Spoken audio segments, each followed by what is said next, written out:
couple things today, and I'm viewing this as kind of a public service announcement, so that we can protect the vote of every eligible voter, in Minnesota. Three things I want to cover. You already probably have seen it in the news that the rejection rate for absentee ballots is up. Number two is just to kind of review what the United States Postal Service is saying about those blue boxes, and when to use them, when not to use them. And then I have a story for you to share at the end that I got from a former lawmaker late last week. So let's get started. Mr. Simon created confusion for voters when he changed the rules for absentee ballots via consent decree rather than following the laws enacted by the state legislature.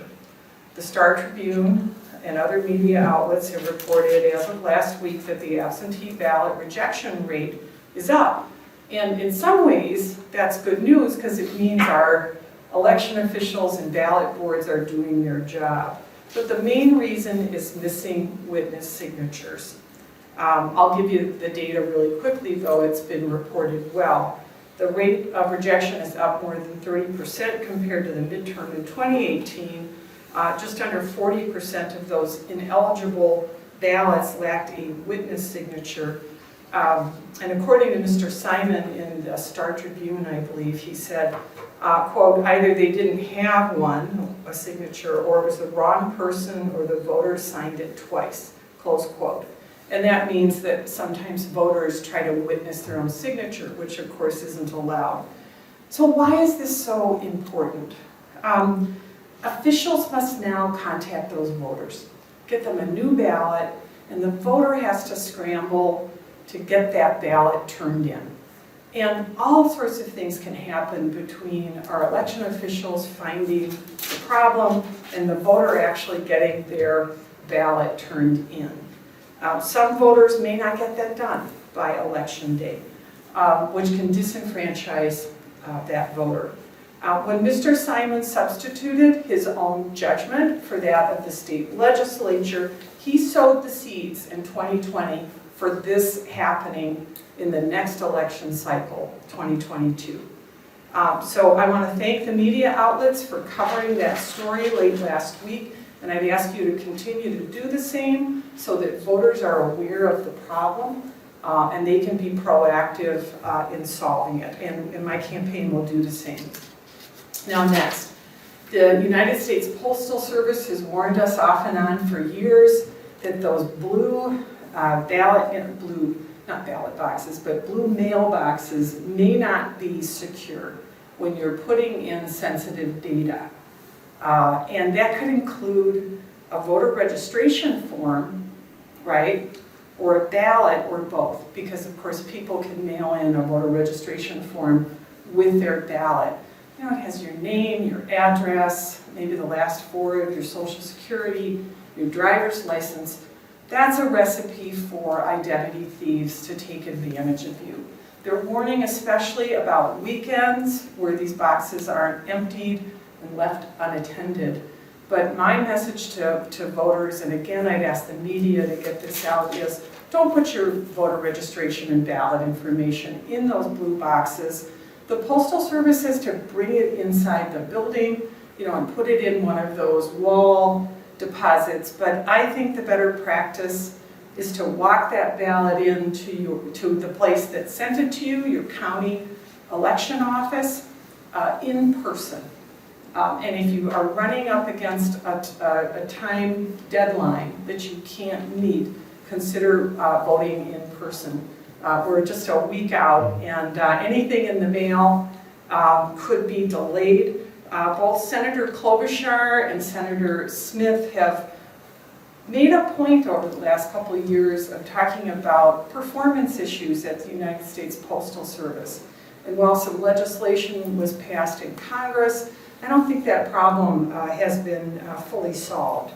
So I just want to put that on your radar, and as good media, ask you for your help in getting that message out to voters. Mr. Simon I said last time I was here, he's the chief architect of our election system. This is his system that he defends as the best in the country.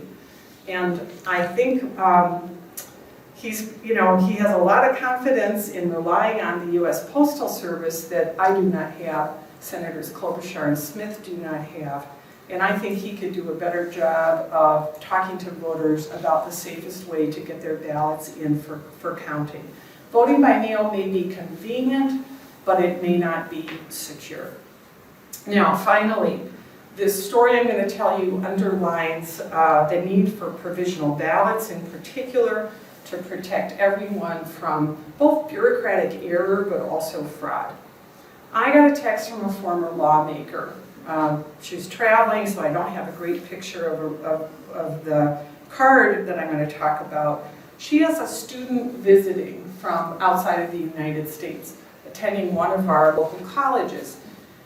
He was handed a voter registration form, and I brought a copy of one with me today, and I have extra copies if it's been a while since you looked at it. So he's handed a voter registration form at college and asked to fill it out, and right at the top it asks if you're a citizen, and he checked no. Will you be at least 18 before the next election? I'm not sure what he did. And it says if you marked either of these questions, no, don't complete the form. But he did. And I don't think it was dishonest. I think people were just saying, here's a whole bunch of paperwork, fill it out. Well, lo and behold, this young man received a voter registration card at this former lawmaker's home. And they did the right thing. They went down to Anoka County, to the election office there, and said, this is what happened, and we want to make sure that he's not eligible to vote or on the voter rolls. And what they told him is that he's on a list of challenged voters. And the lawmaker's comment to me was, but Kim, we both know what could happen, and what could happen in other situations where people aren't being honest. He could go into his precinct on that registration card and swear to the election judge, no, I am a citizen, I am eligible to vote, and he could cast a ballot. And because Minnesota doesn't have provisional ballots, his vote, right, would go into the same pile as all the other votes that day. And as the Office of Legislative Auditor pointed out in both 2018 and 2019, that's a problem because it gets counted without review. We don't have a trust but verify system called provisional ballots. So these are the kinds of things that undermine our confidence in our elections. And they're not hard to fix. We have common sense suggestions. You shouldn't even have to cross the aisle to fix this one. But the Republicans in the Senate have passed a photo ID and provisional ballot legislation over the years, and they've been willing in the House to do it. I know with regard to photo ID, at least, they haven't been able to find one Democrat who will join them, even though Democrats tell me quietly, and I really think it's not a bad idea, but they don't want to buck leadership, right? And provisional ballots is drafted in the House, but of course, I don't even think it got a hearing. So Mr. Simon could reach across the aisle. He could have done it these last 8 years to solve these kinds of problems. So this is your public service announcement from my campaign today. I would ask you to help me get the word out, in particular about the need for a witness signature on your absentee ballot so you don't get rejected and have to go through fixing that and getting your ballot in, and then just let people know. Take your ballot in. Treat it like the gold that it is, because you only have one vote. So that concludes my remarks. Thank you for being here today, and again, happy Halloween.